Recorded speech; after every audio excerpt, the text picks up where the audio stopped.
विठोबा रुक्माईचं स्थान आहे पंढरपूर आणि तुमचा माझा प्राण आहे पंढरपूर। या पंढरपूरच्या पवित्र नगरीत नगरपालिकेची ही निवडणूक आहे आणि या निवडणुकीच्या अनुषंगानं विचारपीठावरती उपस्थित भगीरथदादा भालके, नगराध्यक्षपदाच्या उमेदवार रणरागिणी वाघिणी प्रणिताई भालके, या प्रभागाचे उमेदवार सुमित शिंदे, वैष्णवीताई बर्वे, संतोषजी कवडे आणि तुम्ही सर्व या पांडुरंगाच्या परिस्पर्शानं नाहून निघालेले मतदार बंधू आणि भगिनीनो, या धुळीने बाप गेला, चंद्रभागेच्या दूषित पाण्याने माय गेली, घेऊन नातवाला आजी बाजारात गेली, तीन दगडांच्या चुलीवर मांडले संसार त्यांनी, रात्र काळ त्यांची अंधारून गेली, सांग पंढरीच्या पांडुरंगा अरे मोजकीच पावले नगरपालिकेत काय केली, हा प्रश्न विचारायची वेळ तुम्हाला आलेली आहे।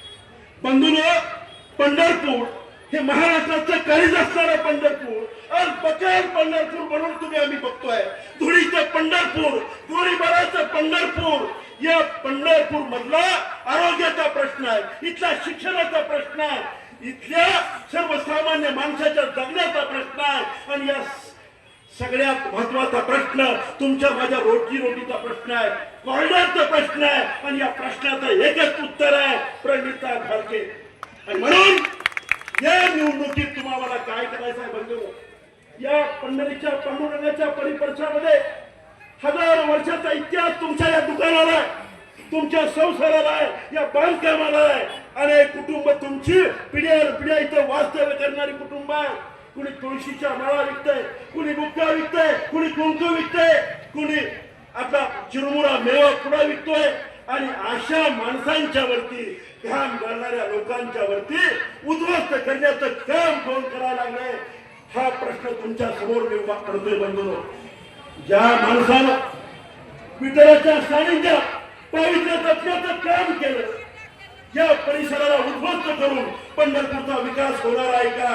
नक्या नाकात 2 लाखाची नथनी घातली तर नाकाची लांबी वाढत नाही, तशी तत्व सुंदर असून चालणार नाही, तर ती राबवणारी यंत्रणा व्यवस्थित असली पाहिजे। कडवा नकांना काही न टाकलास, कोकिळा फेल कावळा पास हे करायला निघालेले आहेत। आणि म्हणून हा स्वर्गीय आमदार भारतनाना भालके साहेबांनी या पंढरपुरामध्ये काय केलं असा प्रश्न आमच्या नेत्याला विचारला। भारतनाना भालके साहेबांनी काय केलं तर या परिसरामध्ये तुळशीची माळ विकणाऱ्या एका 70 वर्षाच्या म्हाताऱ्या तिला फौजदारीने मारल्यानंतर गलताशाही नाना आले आणि एका ठोक्यात तुझी बत्तीशी बाहेर काढेल म्हणणारे भारतनाना हे करू शकले। आणि बंधूंनो, या माणसांना उद्ध्वस्त करून, या पंढरपूरला उद्ध्वस्त करून, या पेठेला उद्ध्वस्त करून पंढरपूरचा विकास होणार आहे का? माझी विनंती आहे, या भागातलं भारतीय जनता पार्टीला अनेक वेळा लोकांनी मतदान केलं, लोकशाही आहे, माझा अजिबात विरोध नाही, पण बंधूंनो, ज्या वेळेस तुम्ही ही चूक कराल तर तुम्हाला उद्ध्वस्त झाल्याशिवाय हे भारतीय सरकार तुम्हाला सोडणार नाही। Operation is successful but patient is dead अशा अवस्था तुमची माझी झालेली आहे। आणि म्हणून ही ओरिजिनल डॉक्टर आणलेला आहे, बनावट डॉक्टरला आपण बाजूला सरायचं आहे आणि गुणवत्तेच्या डॉक्टरला निवडून द्यायचं आहे। अरे उद्या नांदायला गेलेली या भागातली मुलगी बाहेर झाल्यानंतर माझा मला पडला, माझं अंगण उद्ध्वस्त झालं, माझ्या मामाचं घर उद्ध्वस्त झालं, माझा संसार उद्ध्वस्त झाला म्हणून बापाच्या गळ्यात टाकू फोडील, डोळ्याचा आसवा घालेल आणि त्यावेळी तुम्ही आम्ही काय उत्तर देणार आहे? अरे ही वाघिणी आहे, हा दादा आहे, भारतनाचा बछडा आहे, तुमची हीट सुद्धा पडू देणार नाही।